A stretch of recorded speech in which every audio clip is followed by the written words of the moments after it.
অপরিবর্তিত আয়কর কাঠামো। গতবারের মতো এবারও 2 লক্ষ টাকা পর্যন্ত বার্ষিক আয় করমুক্ত। 2 লক্ষ থেকে 5 লক্ষ পর্যন্ত বার্ষিক আয় কর দিতে হবে 10%। 5 লক্ষ থেকে 10 লক্ষ টাকা বার্ষিক আয় কর 20%। বার্ষিক আয় 10 লক্ষ টাকার বেশি হলে আয়কর দিতে হবে 30% হারে। বার্ষিক 2 থেকে 5 লক্ষ পর্যন্ত বার্ষিক আয় করে ছাড় মিলবে বাড়তি 2000 টাকা। 1 কোটি টাকা যাদের বার্ষিক আয় তাদের দিতে হবে 10% অতিরিক্ত সারচার্জ। আয়কর ছাড়ের ঊর্ধ্বসীমা একই থাকলেও গৃহ ঋণে ছাড়ের প্রস্তাব রয়েছে চিদম্বরমের বাজেটে। 25 লক্ষ টাকা পর্যন্ত প্রথম নেওয়া গৃহ ঋণে বাড়তি 1 লক্ষ টাকা ছাড়। গতবার এই ছাড়ের পরিমাণ ছিল 1.5 লক্ষ টাকা। সব মিলিয়ে ছাড় মিলবে 2.5 লক্ষ টাকা।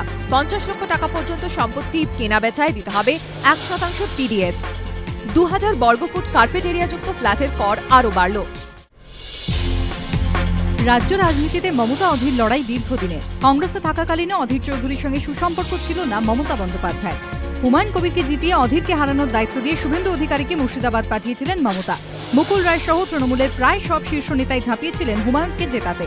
বলা যেতে পারে অধীরকে পর্যুদস্ত করতে। যদিও রেজিনগরে ভোট শেষ হওয়ার দিনই জয়ের বিষয় নিশ্চিত ছিলেন অধীর।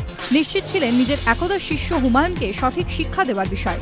বৃহস্পতিবার ফল ঘোষণার পর দেখা গেল কথা রাখলেন অধীর। তাঁর দুর্গে চির ধরাতে পারলেন না শুভেন্দু অধিকারী, মুকুল রায়রা। রাজনৈতিক পর্যবেক্ষকদের ব্যাখ্যা, দলবদল করে হুমায়ুন তৃণমূলে যাওয়ার পর তাঁর বিরুদ্ধে বেইমানের তকমা সেরে নির্বাচনী ময়দানে নেমেছিলেন অধীর চৌধুরী। রেজিনগর তাঁর সঙ্গ দিল। অধীরের বিরুদ্ধে পুলিশের তৎপরতাও ভালোভাবে নিলেন না ভোটাররা। উল্টো দিকে হুমায়ুনের হুমকি সহ নানা কাণ্ড কারখানার বিরুদ্ধেই রায় দিলেন তারা। সহমতের সুরে বাধা। রাজনৈতিক মতাদর্শগত দিক থেকে এদের মধ্যে দুজন একে অপরের থেকে শত যোজন দূরে। আরেকজন রাজনৈতিক ব্যক্তিত্ব হলেন পদের ভারে নিরপেক্ষ। দেশের এই 3 বিশিষ্ট মহিলাকে এদিন এক সুতোয় বাঁধলেন অর্থমন্ত্রী। বাজেট বক্তৃতায় মহিলাদের উন্নয়ন বরাদ্দর পর তখন মহিলা ব্যাংকের ঘোষণা করছেন অর্থমন্ত্রী। তখনই লোকসভার ভেতরে দেখা গেল এই ভিন্ন ছবি। চিদম্বরমের প্রস্তাবকে টেবিল চাপড়ে সমর্থন জানান বিরোধী দলনেত্রী সুষমা স্বরাজ।